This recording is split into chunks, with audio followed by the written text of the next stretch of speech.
B-ball time.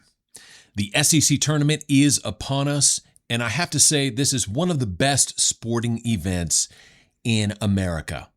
And this is coming from someone who's not really a college basketball fan. I think it actually would be generous to say that I'm even a casual fan, probably more of an occasional viewer. But I started watching the SEC basketball tournament last year from Nashville, and I was immediately hooked.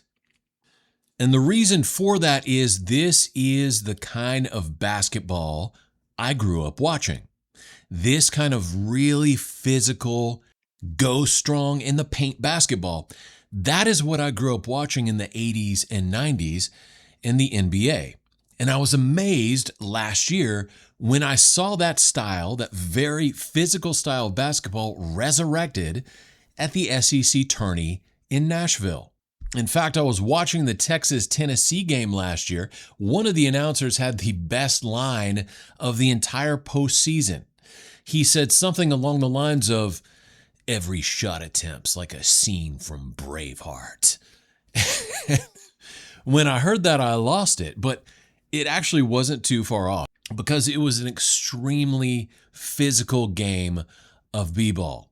And that is a credit to the SEC. That's what I love to see. It's not the modern day NBA of 30 steps, or if you touch a guy, you get called for a foul.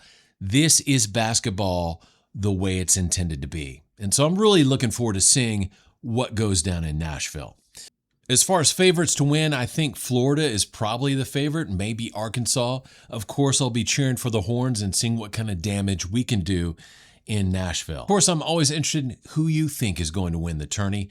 Until then, I will be glued to the phone, to the TV, to the tablet, watching the SEC tournament in Nashville. Hook 'em horns, God bless each and every one of you, and I'll talk to you later. Bye.